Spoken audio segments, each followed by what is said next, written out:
All right, what's going on, my wonderful YouTube viewers? I am hopped up on two caffeine pills today, so suddenly I was overwhelmed with motivation to make a video. So maybe the solution to me being lazy and not making videos long enough is just to have more caffeine, but really early in the day so it doesn't wreck my sleep. Didn't really organize my thoughts beforehand on this one because, I've bounced back and forth between making videos that are more like purely educational and more just talking to you guys as Sam the Athlete. And I definitely like the videos where I'm talking to you as Sam the Athlete a little bit more because I don't really fancy myself as much of an educator. I'm just some dude. So this is more just me, Sam the guy who's lifts weights and has been doing this for quite a while, talking to you guys, maybe guys who have been lifting weights for a little bit less long, just sharing my thoughts. Sharing my theories with you guys. Today, I just wanted to talk about knee and elbow sleeves / knee and elbow wraps. Talk about it a little bit, make sure we're all kind of on the same page because they are all not the same and they all should be used kind of in different circumstances. So over here to my left, presumably to your right, we have invisible, nothing. This is wearing no knee sleeves, no elbow sleeves, right? I would say in terms of most of our training, this is what most people should be doing. I don't see any reason why we necessarily need to have anything. We've got this idea of stretch-mediated hypertrophy, which means that the more stretched positions are more stimulative from a hypertrophy perspective than the positions where the muscle is shorter. So it makes no sense necessarily, if we have no pain either way, to give ourselves mechanical assistance in those most stretched positions. So if you are a true hypertrophy enthusiast and that is your main objective, there's a very strong argument to be made that unless we have pain to work around, we should probably be going with this invisible option over here. We're going to get into in a second, which is something I think is probably about the same thing and could be practical for you. Maybe you need a knee sleeve to kind of be pain-free. I would still say it's an objective to work towards to not need that sleeve to be pain-free. I would try to build up your tolerance, go with a little bit slower tempo, and aspire eventually to do things bare knee. That being said, it can be a perfectly reasonable way to work around, to throw a knee sleeve on, keep your knees warm.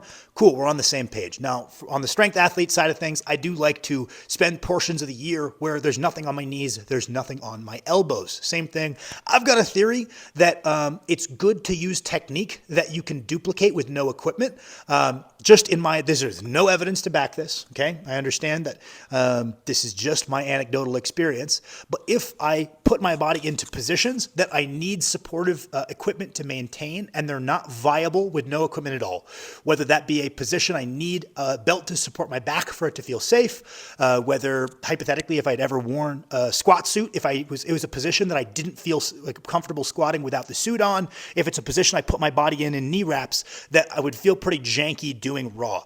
I find that my joints tend to take a bit more of a beating than if I use positions that are sustainable raw and then supplement using whatever supportive equipment I'm allowed in strongman. Just my anecdotal experience. I know that a lot of the Northern European single ply systems kind of periodize their training with progressive equipment. So rather than staying in single ply year round, they start light and raw.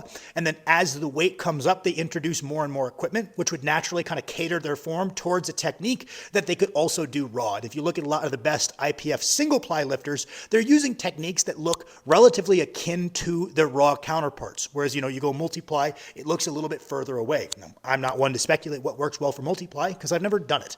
And I'm more than happy to admit it's a very, very distinct skill. It's not just equipment magically gives you weight. More than happy to say that. I'm just saying I like lifting in positions that I could duplicate and lift reasonably heavy with no supportive equipment at all. So I like reducing my equipment earlier in training cycles or for different portions of the year.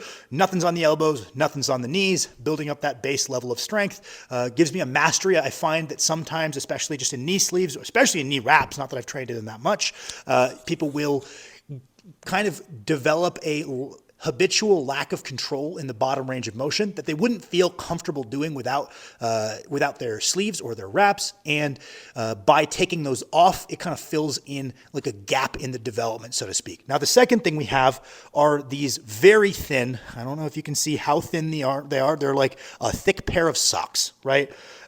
You'll see a lot of the Chinese Olympic weightlifting team wears those hook grip ones that are very similar. It's just cloth. It's not even neoprene. It's just elastic cloth.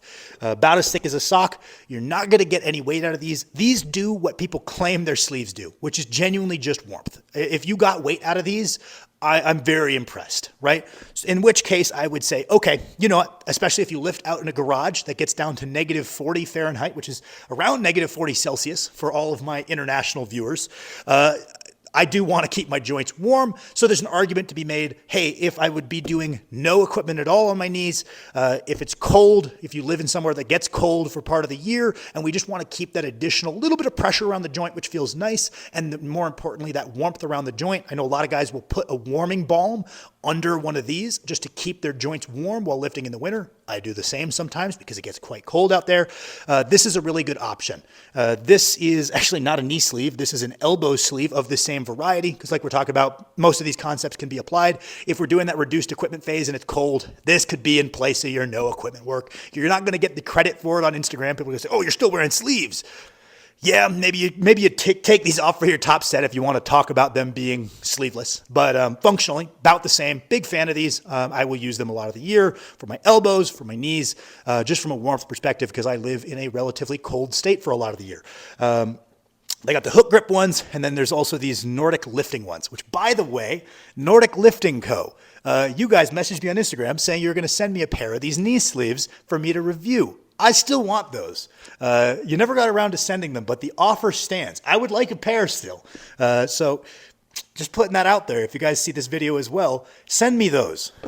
Next, right? I like these. I think they're a good option. I think, especially even for bodybuilding-minded people, that warmth is perfectly reasonable. It's not giving you assistance in that stimulative position. These are super cool. Honestly, really big fan. Either the hook grip ones or we're boycotting Nordic Lifting Co. until they send me my goddamn sleeves. That's a joke. Feel free to buy their stuff. It's very affordable. Had these forever. I actually do like them. Now, the next thing we're going to talk about is what I'm going to call like Gen 1/2. Now, these are categories that aren't concrete, by the way. I'm going to call them like Gen 1/2 knee sleeves, right? Knee sleeves have evolved in what they were over time, right? Originally, right, Raw kind of came around. We kept the knee wraps on. People really felt like, oh, to lift heavy safely, you need these to support your knees or your knee's going to get banged up. Gradually, we realized, okay, well, no, we can lift heavy without this supportive equipment. It's not necessary. If we train in a specific manner, we manage our fatigue well, and we build into things, our body can adapt to lifting without these heavy knee wraps. It's not necessary from a safety perspective like a lot of people used to pitch. So then the Raw Classic division was born, right? Because it was, okay, it went like multiply in like the 2000s was the primary thing and single ply on the tested side. Then we had Raw and wraps kind of make a big surge. And then Raw in sleeves came about, which is now the most popular form of lifting. And originally, kind of the first knee sleeves you saw people wearing, if you watch old school videos, you'll see the blue reband sleeves. And those things are pretty flimsy. They are neoprene. And if you downsize, maybe I could see you getting a little bit of weight out of them. But the argument was, hey, we don't need these knee wraps. Let's do like, what can you lift yourself with just you and a lifting belt? You're allowed to wear those knee sleeves to keep your knees warm. And that's what everybody said is, I just wear the knee sleeves. I don't think I get weight out of them, but I like keeping my, like that compression around my joint and my knees warm. And I would say in those original kind of first generation knee sleeves, I'd say, yeah, you're probably not getting a ton of weight out of those things. It's just for the warmth. And gradually with time, those knee sleeves have, within the parameters of what's allowed in classic Raw powerlifting, have gotten progressively more robust to where people are getting a little bit more weight out of them, especially if you downsize. And it can make you use a squat mechanic that you wouldn't necessarily be comfortable doing bare knee. I do think a lot of people fib about what they're getting out of them. So we're just going to say this is like a Gen 2, right? I would say Gen 1 knee sleeves, which there's a lot of sleeves that I would call, like they're kind of like Gen 1 knee sleeves, like the cheaper stuff that you can buy on Amazon. Like, I'm not saying they're a cheap company, I don't actually know, but like let's just say like Gym Reaper or like some of those like dinkier looking sleeves. We're like, this isn't what the competitive powerlifters are wearing. They don't like have that general shape of an SBD sleeve. They're kind of somewhere in between. I would say those are very akin to Gen 1 sleeves. They're going to be a little bit thicker and a little bit more supportive than this, a little bit more compressive, maybe lock in a little bit more warmth, but they're not going to be quite as like helpful for the squat as the Gen 2 sleeve. So they would fall somewhere in between these like real sock type sleeves and the Gen 2 knee sleeves. So again, I could see an argument for bodybuilders using these because they're not getting much weight out of them. If it's a nicety that makes you warm up a little quicker, awesome. Same thing with like the elbows. Probably should be sticking to the sock type sleeves, but if those are what you use, that's not the end of the world. Like a loose fitting pair of like Jim Reaper or all those generic brands they sell on Amazon, you're probably going to do all right, right? That'd be right here. Right here is Gen 2 sleeves. Kind of SBDs fall into this category. Now, if you downsize the shit out of them, yeah, you're probably going to get some weight out of these bad boys. Not a ton. But I think a lot of people would not be able to replicate the squat they claim they could replicate without their sleeves. They're a little bit more supportive. I would say in a bodybuilding perspective, okay, we're starting to take away from that stimulus in that most stretched position. Yes, we're going to be getting a little bit of weight out of these. We shouldn't be wearing the elbow sleeves of this caliber if we're a competitive power lifter on our bench press, because we don't get to wear those in competition on the bench press. Now, if you wear them on your squat, depending on your fed, that might be okay.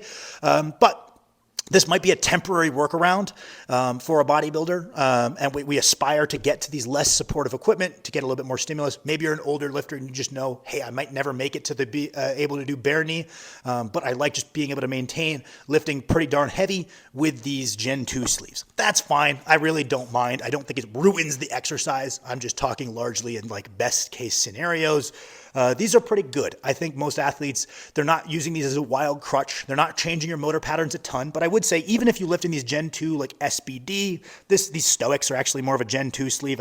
You put them here because they're a little bigger as an example of the Gen 3 sleeves that we're going to get to. These are good. I still would do periods of like either doing more of your warm-ups without them or spending periods without them for regular sleeves even, just kind of for that motor patterning and proving to yourself you can squat without them. You don't have a reliance on that equipment to an extreme degree. Pretty good option. If you're a power lifter, you're a strength athlete, these make a ton of sense. And you can kind of wear them for most of the year. Maybe if you just leave them off for some of your warm-ups, this is something that can be just a staple year round. I don't think it's going to gradually create any like lagging strength areas within your lift. I don't think it's going to have any musculature majorly lag behind. These are kind of in the middle of the spectrum for a reason. They're a good option. Now, I do think that hypertrophy-focused athletes want to err on this side. Maybe strength-focused athletes want to hang out in the middle, right? The next thing we have, I don't actually own a pair because I don't really like the idea of them, but because we have this written protocol for what is a sleeve, what is allowed in this classic raw division, just like anything else, just like how suits progressed and progressed and progressed to help more and more and more. It's the logical progression of powerlifting. We're now on third gen knee sleeves. This is not a third gen knee sleeve. This is pretty foldy. It's just, I would say, very similar to an SBD sleeve, but you got the Inzers. I know the A7 rigor mortis sleeves. There's like two other new, really, like they're the ones you can see that people like will put a whole like 45-pound plate and it'll hold it without like compressing. Now, let's talk about these. If you are a competitive powerlifter, this has largely become the meta. Now, you could be like Max and I and hold out and say we're super cool for not wearing them, or you could just give yourself any competitive advantage you can and be a smart competitor. Own a pair, but I would contend I wouldn't use them year round. I would probably have a pair of like Gen 2 type sleeves that I'm training in for a lot of the year. And much like those Northern European powerlifting systems, as we get closer to the contest, we phase in our stronger competition ones. And the nice part about it is if we're not using them year round, they stay really fresh. So it's like if we're trying to get as much weight of them as we can, yeah, we're not talking crazy amounts of weights like a suit, but you definitely can downsize and get weight out of them. We want to keep them fresh, and we don't want to have to buy a new pair as they break in. So if we only use them for the final, whatever number of weeks you need to feel like you get the benefit, the skill curve on it isn't crazy like a suit. So you might only need them for a couple of weeks to get used to them.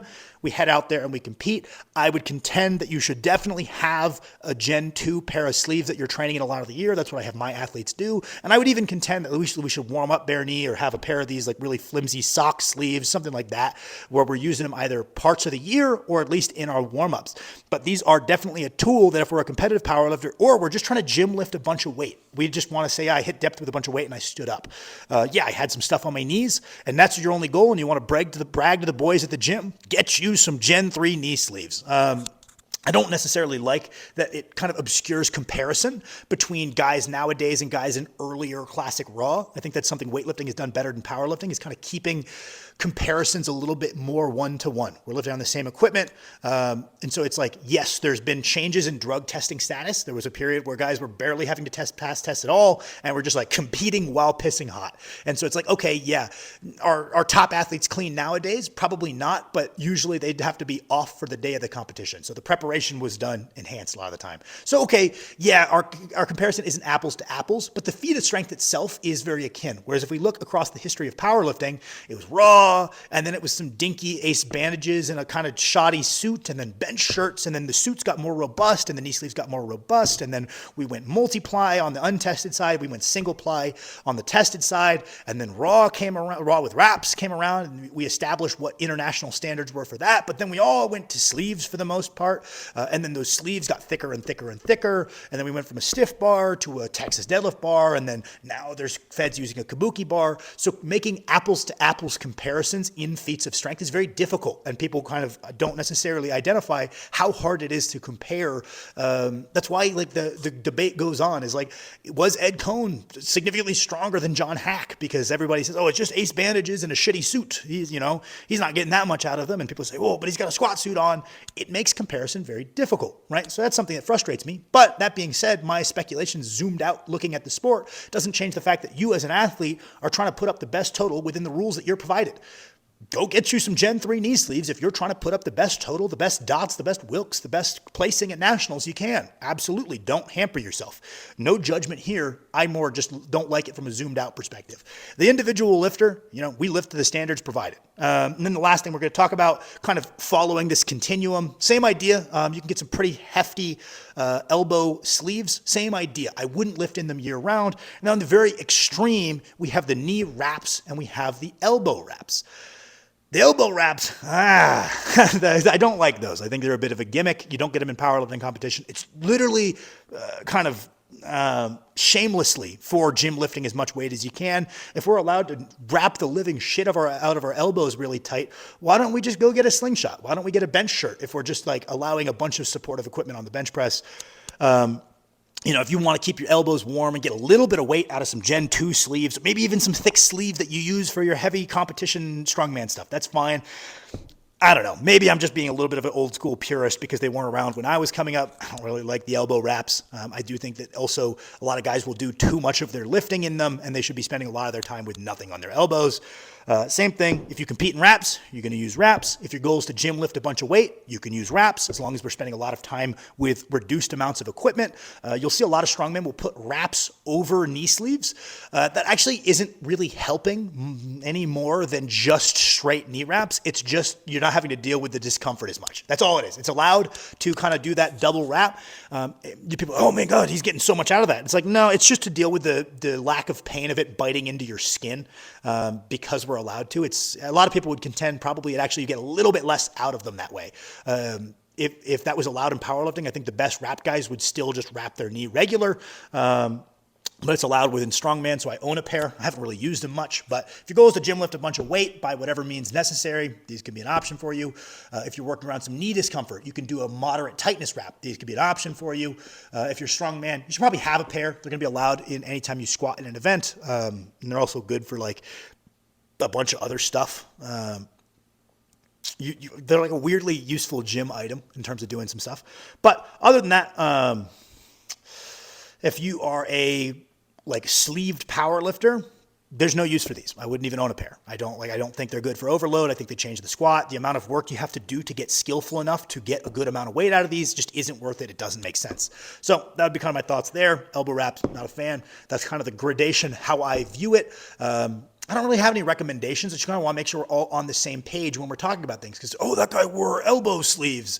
If they're these, I consider that a raw lift. I don't give a shit if he's wearing these. Or if I see a guy and he puts up a massive squat and he's wearing a pair of these, to me, that's the same as bare knee. That deserves a bunch of extra credit. It's not the same as the Gen 2 sleeve or the Gen 3 sleeve or the wraps. That's a different thing, right? And then understanding, okay, well, what is our goal? Is our goal hypertrophy outcomes? Is our goal strength outcomes? Is our goal general strength, where we kind of want to hang out in this somewhere between this middle and this way if the goal is general strength? Or is the goal, I'm trying to lift a lot of weight within these parameters, and those parameters allow this shit or this shit, right? In which case, use it, right? It's how you achieve your goals, right? If you're a strong man and you're like, I'm not going to wear the wrap. Funny, because I am that idiot who refuses to buy a deadlift suit. I'm more than happy to admit I'm that idiot. But if you're that guy who shows up to the contest and you're like, everybody else is wearing wraps for this squat event, I'm a real man, I'm wearing sleeves. Well, you don't get bonus points if the guy in the wraps learned how to use them and he beats you, right? Same thing. You don't get bonus if the powerlifting meet you're doing is knee wraps and you don't practice your knee wraps enough to get weight out of them. There's no bonus points for knowing, well, my bare knee squat's better than that guy's. That's cool for you to know in the back of your head, but the competitive outcome doesn't take that into factor, right? So let's think about our goals. We got 1, 2, 3, 4, 5, 6 kind of general options, different things that fall in between for the elbows, for the knees, and we can kind of select where we're spending a lot of our year based on our goals. Hypertrophy, competitive strength outcomes maybe this way, pure hypertrophy outcomes maybe this way. If we're a general strength and hypertrophy pursuer, probably hanging out somewhere in the middle, skewing this way, a little bit less this way. Thank you guys for watching. I'm going to go do my training session now.